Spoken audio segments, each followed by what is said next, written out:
ব্যবস্থা নেওয়া হয়েছে কিনা, আর কি পরিমাণ মুরগি এখন পর্যন্ত মারা গেছে, খামারগুলোর কি অবস্থা?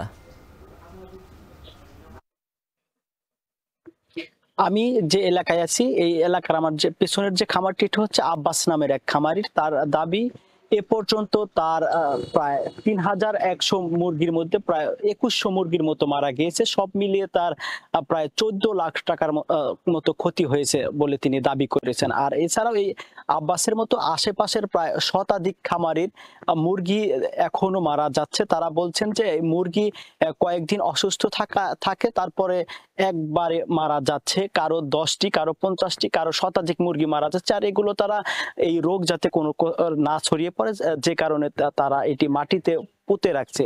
আর এর কারণ হিসেবে তারা বলছেন যে এই রোগের নাম কিন্তু তারা এখনো বলতে পারেননি। তারা বলছেন যে এখানে প্রাণী সম্পদের পক্ষ থেকে রানীক্ষেত রোগ দাবি করা হলেও কি কারণে এবং এই রোগের নামটি সেটা কিন্তু প্রান্তিক পর্যায়ের খামারিরা এখন পর্যন্ত জানে না। এছাড়াও প্রাণী সম্পদ কার্যালয় বা প্রাণী সম্পদ কর্মকর্তা বা মাঠ পর্যায়ে যারা আছেন তাদের কাছ থেকে এখনো পর্যন্ত তারা কোনো সহযোগিতা পাননি। তবে পানি সম্পদ বা এই মুরগি বিশেষজ্ঞ যারা আছেন তাদের দাবি যে উপজেলা পর্যায়ে সিন্ডিকেটের মাধ্যমে অনেকেই সুদের মাধ্যমে এখানে মুরগির খাবার, ভ্যাকসিন ও বাচ্চা সরবরাহ করে থাকে।